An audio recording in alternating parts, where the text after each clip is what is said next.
This is the OTB Television Network, a service of Capital District Off-Track Betting.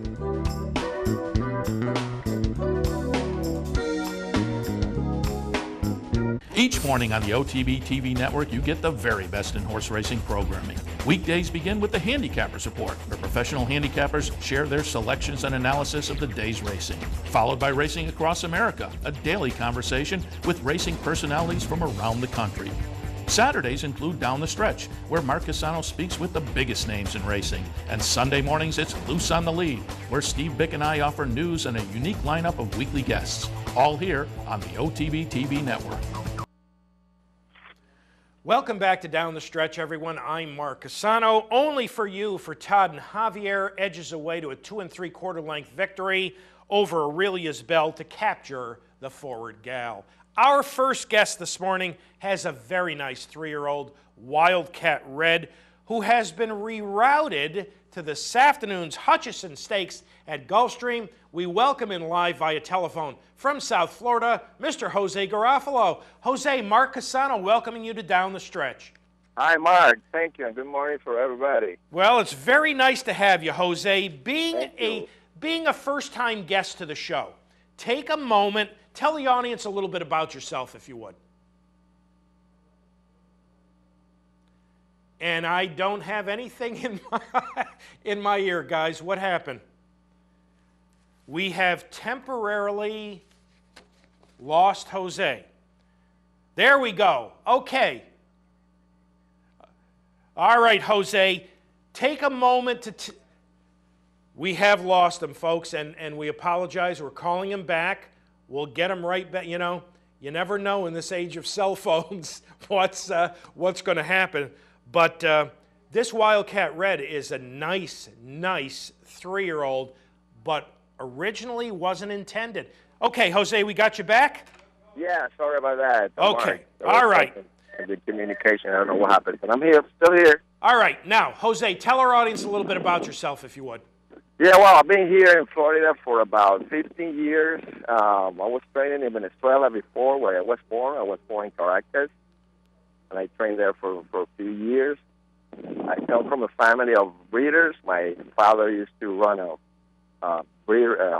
thoroughbred operation down there in Venezuela. We had a good farm down there. So in 1999, I decided to come here to prove myself that I could make it.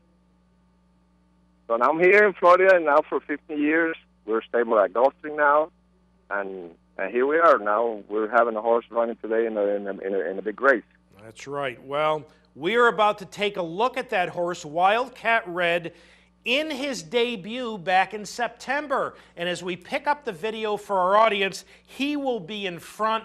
Jose, tell us, how did Wildcat Red train up to his debut? Well, first of all, I bought him in 3-year-old training sales last June in OBS in Ocala. So we brought the horse here. The horse has some issues with his attitude. So, but with a little bit of work and some kind of patience, he made it to his first race, and he won easily. But this is a nice horse. Other than his attitude in the beginning, he's been a nice horse to train. No big issues with him. It's a very, very good horse to train. It's the horse that anyone can want to train, you know. And he won his first 3 races, and he proved that he has the class to be in the most important races here this year. Jose, in a moment, we're going to put a shot of Wildcat Red on the screen. Would you please take a moment to describe him for our audience from a physical standpoint, if you would? Okay. Go ahead, Jose. He is a mid-sized horse. He's not a big horse, but he's got a very athletic conformation. He's a horse that is very muscular, very, very stocky, with a lot of power behind more than anything, and a nice face, very, very well proportioned horse.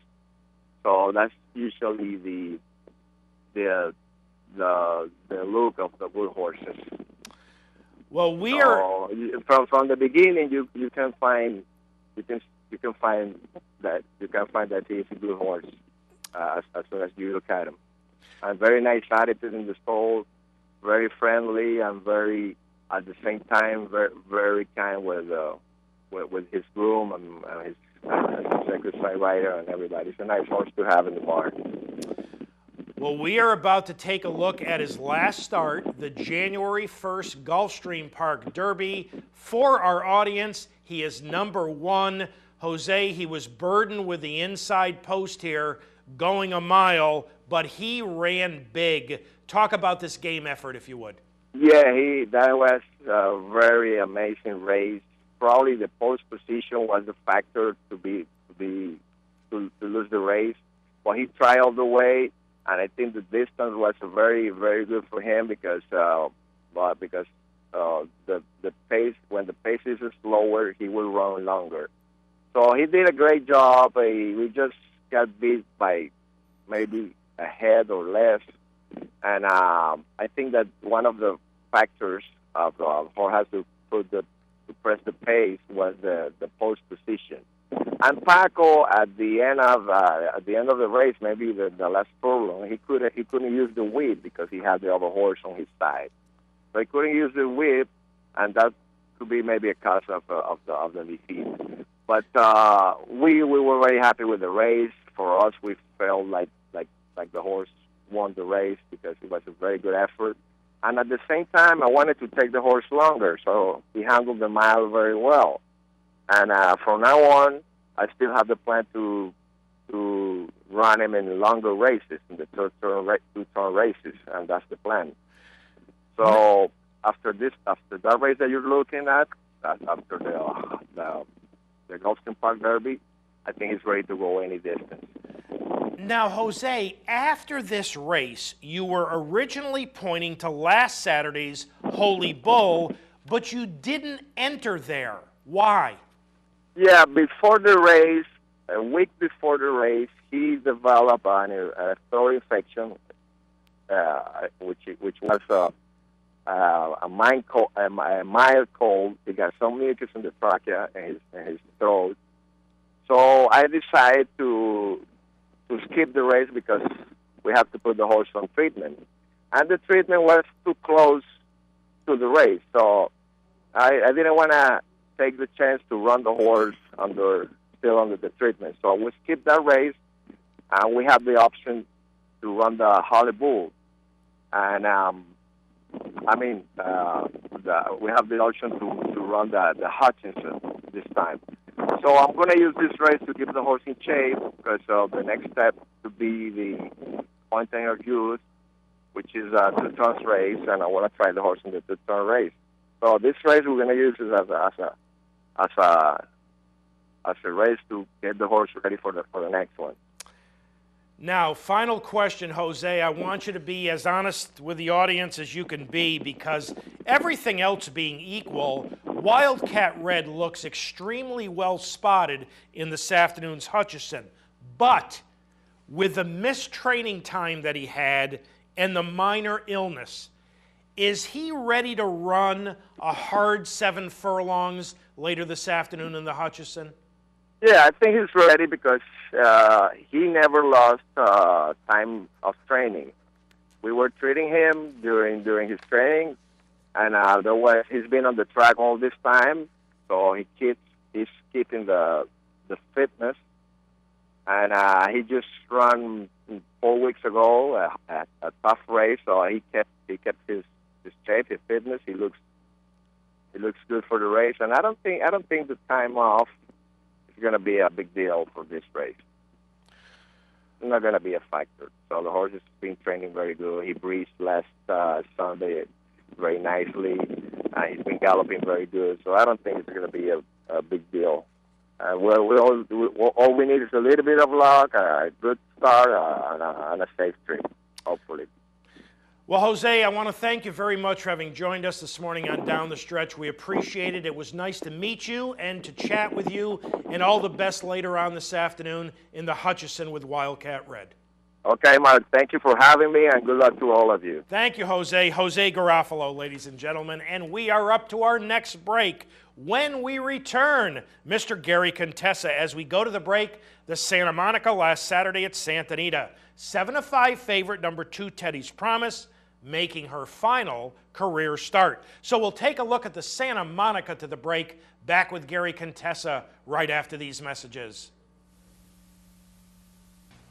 Goes in, gates closed, all set.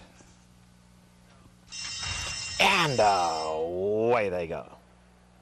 Scherzinger is setting off for the early lead with Air Kitty racing between horses, and now here comes Teddy's Promise at the rail, and Teddy's Promise going to kick on to run up alongside of the lead. Winding Way can tend to take back into the 4th position. I.O. Tapper on a tight hold in 5th, only 4 off these leaders, and last of all Lexington Pearl. Past the 5/8 they go, and Scherzinger kicks on. Scherzinger, Teddy's Promise in a little tight, now going to shift off the rail, and here comes Teddy's Promise to put pressure on the leader. On the far side, Air Kitty. So these 3 now quickening the pace, with Teddy's Promise really keen to go on. Back in 4th is Aya Tapper now. Winding Way is second last, giving them 5-length start, and Lexington Pearl is last. Past the 3/8 they go, and Teddy's Promise keen to kick on for home now. Air Kitty's right there. Air Kitty, and now comes to the quarter pole with Teddy's Promise. They 2 in front. On the inside, Scherzinger losing ground. Aya Tapper running a big one. Here comes Aya Tapper to take them on in the center of the track. Homeward bound, and Teddy's Promise now fully extended out on the lead. Teddy's Promise just in front. Down the center, Aya Tapper coming home gamely. Air Kitty between them, and Scherzinger's re-rallied at the rail. Scherzinger at the rail. Teddy's Promise right there. Aya Tapper. Scherzinger goes through at the rail, and Scherzinger to win it. Scherzinger and Mike Smith have won it. Aya Tapper was second. Teddy's Promise finished third.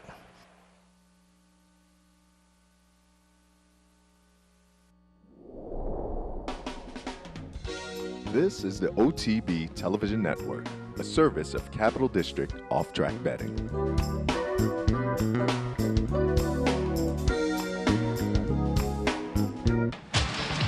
Hey race fans, head down to the all-new Clubhouse Racebook and get in the game.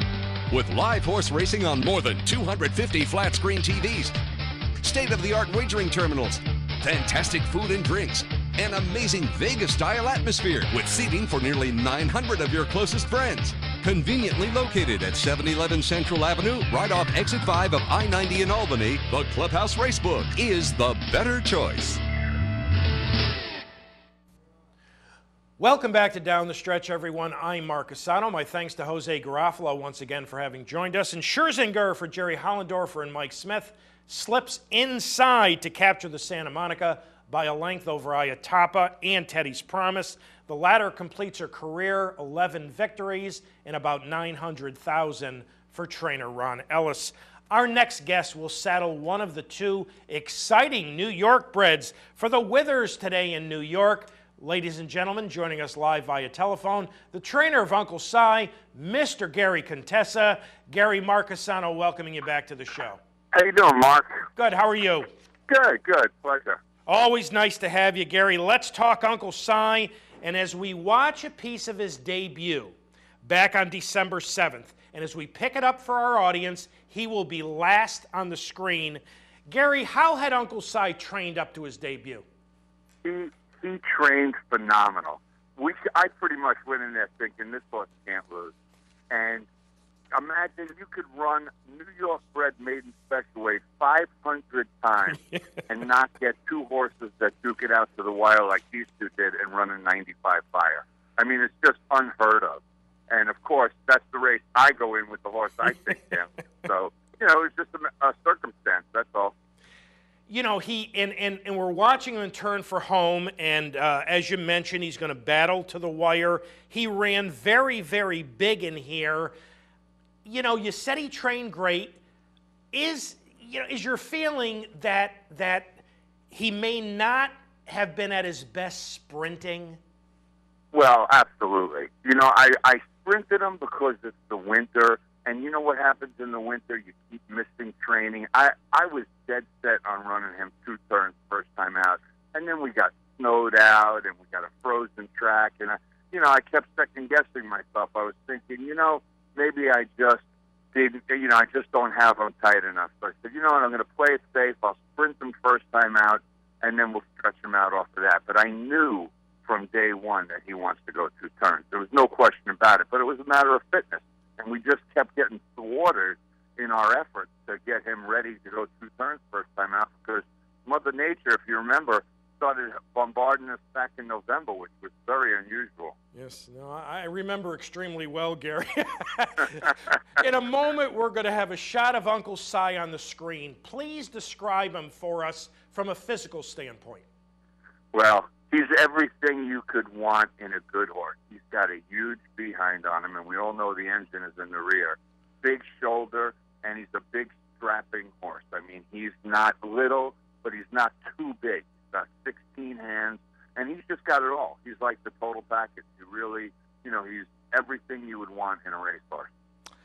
Well, we are about to take a look at his last start on December 27th, where you stretched him out. He broke his maiden impressively. For our audience, he is number 4 in here. Gary, talk about this effort, if you would. Well, wherever he is, I know going into the first turn, it looked like we were going to clear him beyond the lead, and Pablo opted to let those horses come through on the rail, and I was okay with that. The horse on the lead was a long shot. He did settle in. He didn't lose too much ground. He rated kindly going down the backside. Obviously, it looks like he could make the lead at any time. And, midway on the backstretch, he just kind of took over. And you'll see a gray horse of Todd Fletcher's. It's just starting to, wind his way through the pack, come towards us, and they're going to hook up at the top of the stretch. And it looks like for a moment he definitely gave me some angst. But then once Pablo asked him, it was in the record books. I mean, he went on when asked, and that's what I like about this horse so much. All you have to do is ask him, and he gives it to you. So if you ask him to rate, he rates. If you ask him to go on, he goes on. I mean, he's got the right mind. He's got a mind of a 4-year-old, not of a young horse. That's wonderful. Gary, he's an Indian Charlie who cost $270,000. What did you like so much about him? Well, I didn't buy him as a yearling. He was bought for $270,000 as a yearling and resold in the 2-year-olds in training sale in Palm Meadows.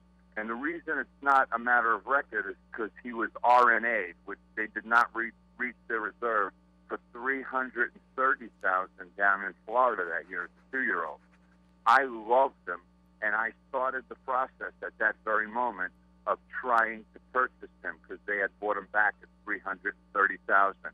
And Wounded Warrior entered into negotiations, and it took us about 24 hours, but we finally hammered out a deal, and we got the horse, and they did a private transaction between them. So I'm going to say it was somewhere between the 270 and the 330, and those two settled on a number, and that's how we ended up with them. You mentioned Uncle Sigh races for the Wounded Warrior stable. Tell our audience about that, if you would. Wounded Warrior stable is Chip McEwen, and Chip McEwen is one of the most benevolent guys I've ever met in my life. He is, he's a giver. He's a guy who believes that you give, you receive, and we all know that can be very true. And he was on a plane once, and when the plane landed, they made an announcement, please, everybody stay seated. We have to take a special person off the plane first. And this guy's father carried him off, and he was in uniform. It was a wounded soldier being carried off by his father, and he was very, very badly wounded. And he had his wife and his kids following him behind. And Chip said, that's it, I got to do something. And at that moment, Chip decided to name his stable Wounded Warrior Stable, and 10% of every dime that his horses earn goes to the Wounded Warrior Foundation. That's wonderful. I love that story. Let's discuss this afternoon's withers and strategy. You've got the rail. It appears as though Samraat, who may very well be the one to beat, is the speed. Tell us, when you break away from there, as well as the rest of the field, where would you like to be positioned going into and coming out of that important first turn? Well, it's going to be a rider's race because Samraat was the speed 24.49. Uncle Sigh was chasing a 23, and he could have been the speed that day. So Uncle Sigh has that much speed. I just don't want, all I don't want is Samraat to have things his way on the lead. So I'm going to come out of that gate with intent. It's going to be Pablo's decision to make. But my feeling is come out of the gate with the intent on going to the lead and maintaining your position on the rail. And if Samraat wants the lead, we're going to make him work a little bit to get it, and then we'll concede the lead to him. But we're not going to hand it to him on a silver platter. How is Uncle Sigh doing coming into this afternoon's Withers? Really good. You know, we've had a lot of bad weather here, and I really envy the fact that Rick Violet got to train Samraat in Florida. I think that was a brilliant move on his part. But we haven't really missed much. I mean, we knew the snow was coming. We would tweak training by a day or two. You know, if I was going to work him on Saturday and I heard it was going to snow, I'd work him on Friday. I really, pretty much, his training has gone off without a hitch. And I couldn't ask for him to be any better right now. That sounds wonderful. Gary, as always, we appreciate your time. Thank you so much for having joined us this morning on Down the Stretch, and all the best later this afternoon with Uncle Sigh. My pleasure. Thank you. Thank you, Gary Contessa, ladies and gentlemen. And we are up to our final break on this February 1st edition. When we return, Mr. Rick Violet will join us as we go to the break. The ladies' handicap last Saturday at Aqueduct looked an awful lot like the January 1st affectionately, with 3 of the 5 runners in here having come out of that race. The 55-cent to the dollar favorite, number 1, Teen Pauline, who had captured the affectionately. So we will take a look at the ladies to the break. Back with Rick Violet right after these messages.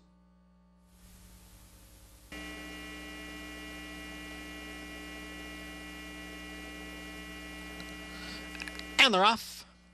A good break from Teen Pauline at the rail, and the heavy favorite is out for the early lead. Flash Forward came away in second in the gray. Ferenzi feeling down towards the rail. On the outside are Centring and Royal Lahaina. Teen Pauline will set the pace here as the field heads for the clubhouse turn. It's Teen Pauline on top here by about a length. Flash Forward and Centring are heads apart. Royal Lahaina on the outside, and Ferenzi feeling at the rail. They head around the turn with Teen Pauline in front. She ran the opening quarter mile in 24 1/5 seconds, and now they're on the backstretch. Teen Pauline by a length. Flash Forward gives chase in second. Ferenzi feeling at the rail is third by a neck. Centring is in between horses, and Royal Lahaina is on the outside and moving up from 5th. Teen Pauline leads here after a half in 48 2/5 seconds. Flash Forward remains in second. Ferenzi feeling still down on the inside in third. Then it's Royal Lahaina and Centring, and there's less than a half mile to the finish. Now Teen Pauline opens up here. Teen Pauline in front by almost 3. Flash Forward and Ferenzi feeling giving chase second and third. Royal Lahaina is 4th, and Centring is the trailer. 3/4 went in 1:12. It's Teen Pauline who's been in control right from the start. She's got a 3-length lead as they come for the head of the stretch. Flash Forward in second. Ferenzi feeling has dropped back a bit in third. It's Teen Pauline in front, and Teen Pauline has opened up a 5-length lead. Flash Forward in second. Farther back, it's Ferenzi feeling, Royal Lahaina, and Centring. It's going to be Teen Pauline amidst the snow here at Aqueduct to win the 143rd running of the ladies handicap, and she won by 9 lengths. Flash Forward second, Centring was third.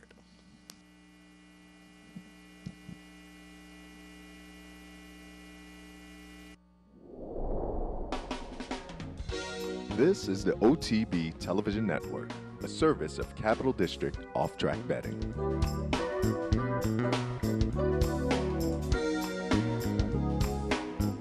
Missed one of our TV shows? No worries. Now you can catch all your favorite programs online. Simply log on to CapitalOTB.com and click on the YouTube link at the bottom of the homepage. And look for our new podcast coming soon. CapitalOTB.com. Log on today. Funding your Capital OTB bet account is as easy as 1, 2, 3. 1. Easy Money. Clearly the fastest and easiest method of depositing funds into your account. Make deposits or withdrawals in just minutes. 2. Green Dot Money Pack. gives you instant access to your funds. Green Dot Money Packs are available at thousands of retailers nationwide. And 3, MasterCard Visa. Simply click on the link from the funding page, enter your account information, and fund your account. CapitalOTBPet.com. Log on today. Welcome back to Down the Stretch, everyone. I'm Mark Asano, and Teen Pauline for Todd Nerad Ortiz Jr. easily captures the ladies by 10 3/4. Our final guest this morning will run the undefeated New York bred Samraat later this afternoon in the Withers here in New York. We welcome in live via telephone Mr. Rick Violette. Rick, Mark Asano welcoming you back to the show. Hey there, Mark. My pleasure to be back. Rick, before we get to Samraat, I want to go back a week, and I want to talk about Financial Mogul in the Holy Bull. As we pick it up approaching the top of the stretch, for our audience, Financial Mogul just entering the picture in the Klarovich red and white. What did you think about this effort? It was a sneaky okay race. I mean, he needed the race desperately. He was, you hate to say 80% fit and whatever that really means, but all screws were not tightened, and he needed the race desperately. He made kind of a middle move and then flattened out. We actually scoped him after the race, and he did have a bunch of crud in his lungs, so he was compromised both a little bit by being a short horse, and certainly his breathing might have been compromised. So, he got beat 2 lengths for second money. Taking it as a sign to move forward, although we are going to be very aggressive with his lungs. What's next for him? Well, he was on the same plane with Samraat up to Newark, and Samraat came to Aqueduct, and we sent Financial Mogul down to Fairhill, where he can go through the hyperbaric chamber for a week or 10 days, still train there, get a breeze in down there, and make sure we've cleaned him up, and then probably send him to Aqueduct. Sometimes horses just don't handle, it gets a little hot and muggy and humid down in Florida, and it just kind of messes some horses up, and I think the best thing was probably getting him out of Florida, but was certainly going to be very aggressive in cleaning him up, because I think there's a lot there. Okay, let's talk Samraat. And as our audience watches a piece of his debut back in October, and as we pick it up, he will be in front. Rick, how had he trained up to his debut? He had trained really well. I mean, we always thought he'd be better as we got to 2 turns, but he certainly had enough speed in the morning to go ahead and sprint him and see kind of what we had. I didn't know we'd be on the lead that day, especially from the 1 hole. That's just a tough spot for a young horse, first time out. But they have him breaking second. He actually kind of broke a step slow that day and then loomed up. So it was a good race. I mean, he controlled the race and led us to a couple more starts. In a moment, we are going to have a shot of Samraat on the screen. Would you please take a moment to describe him physically for our audience, and what's he like mentally? He's kind of like a Munnings painting, an old English kind of leggy, light horse. I think we'll spend his whole career trying to put some weight on him. That's just him. He's like he looks like he's naturally suited to go a distance of ground. Personality-wise, he's just a sweetheart. He's a plain brown wrapper, likes his job, likes people, and there's really nothing to complain about. Well, following an easy score in a New York bred entry-level allowance, you stretched him out here around 2 turns in the Damon Runyon. For our audience, he is number 1. Rick, he dominated in here. Tell us what you liked about this effort. He it was about a length, 3/4 of a length in front of horses around the turn and down the backside, and he never got rammy. He never really started pulling on the reins and kind of demanding to go faster. He settled real comfortably, his ears pricked, and was happy even though he was being pressed a little bit. And then around the turn, when Jose Ortiz kind of stepped on the gas, he said, "See you later." So you certainly like both of those things. Now, he's been in front in all 3 of his races.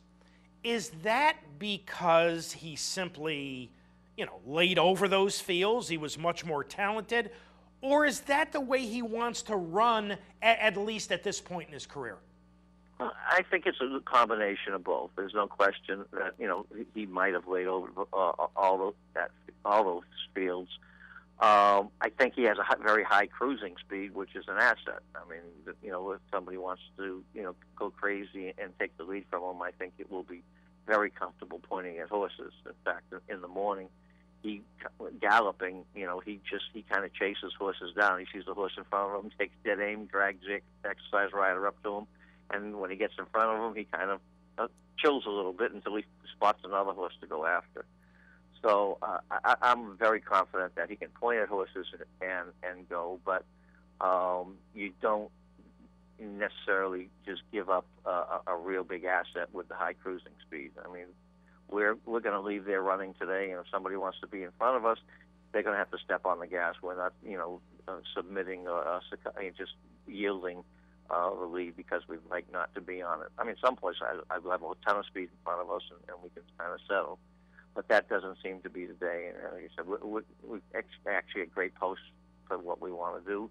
We're going to break run and be very, very aggressive to the first turn. And if Gary's horse or Leah's horse wants to stay clean and not get dirt in their face, then they're going to have to, shift a couple of gears and step on the gas.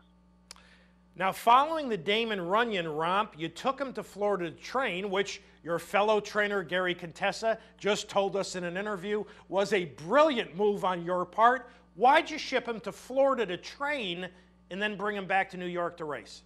Well, he'd run a few races close back. I was really tempted to stick around and run in the Jerome, but it was the Damon Runyon was delayed a few days because of lack of entries. And it just made it too close. So I just thought, the best place to let him kind of chill a little bit, not fight the cold weather, certainly was Florida. We've got a small division down there, and Mr. Riggio let me put him on a van and get down there. And, lo and behold, we had, just an atrocious January. So it certainly, in hindsight, it looked like a pretty good move. I love the 2-mile works. Rick, how's he been working up to this afternoon's Withers? He's been great. We kind of backed into it the first time. We missed some training going into the Damon Runyon, and I had a little bit of an abscess in a foot, and then we had some awful weather where we missed couldn't even get out of the barn. And that, we needed to do something fairly seriously in order to, to let him be somewhat fit enough to do the Damon Runyon. I just wasn't going to lead him over there, half fit and not do him justice. So we went actually a mile. I guess they had him 7/8 and 30, and that was a very deep racetrack. That was probably a 7/8 and 26 or 27 move. But he ran, off the screen doing something like that. He likes it, and until he tells me differently, that's kind of how we went a little quick half in 48, the first week or so of January. But if he keeps running well off of those types of works, that's where we're going to keep going.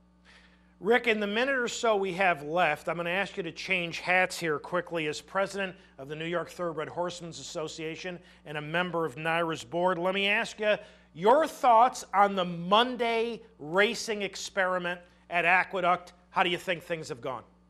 I need to take a close look at the numbers. I was all for it. I thought, changing something up, and it seems to me certainly the first couple of weeks the handle was up, and then Wednesdays actually held pretty well with the simulcasting with no racing. So I think I have not looked at it the last couple of Mondays, and I need to do that. But it seemed like it was a good move that, we're a little bit unchallenged as far as quality racing is concerned across the country. There are a lot of, restaurants and hairdressers and doctors that might not work on Mondays that can do something on Mondays. And it used to be one of the better days of the week years ago, actually before simulcasting Mondays. So I think it was a great experiment. I'm glad they're willing to experiment here. And, honestly evaluate it when the winter's done and see if it's something we want to duplicate again next year. Rick, as always, we appreciate your time. Thank you so very much for having joined us this morning on Down the Stretch. And all the best with Samraat later on this afternoon in the Withers. Thanks for having me, Mark. It's always a pleasure. Thank you, Rick. Rick Violette, ladies and gentlemen. That's going to be a fascinating race. You heard both Gary Contessa and Rick Violette talk to you about strategy. Those are two talented New York breds who both possess speed. I think that's going to be a fascinating run into and out of that first turn later this afternoon in the Withers. All right, time to wrap things up and thank all the folks who helped get this week's show on the air. Here from the Clubhouse Racebook in Albany, our associate producer Julie Hoxie and Mick Richards. Back in the control room in Schenectady, Pat Peretta directed and handled pre-production, Pete Persico on audio. Thanks to this morning's guests, Jose Garoffalo, Gary Contessa, and Rick Violette, and as always, thanks very much to you. Remember, tomorrow, kind of a fascinating sprint race at Santa Anita with a pair of Eclipse finalists in Secret Circle and Sahara Sky going in the Palos Verdes. So, ladies and gentlemen, as always, thank you so much for having joined us this morning on Down the Stretch. Enjoy all the racing action from coast to coast here at Capitol. Have a wonderful upcoming week. And from all of us here at Down the Stretch, we'll see you next week.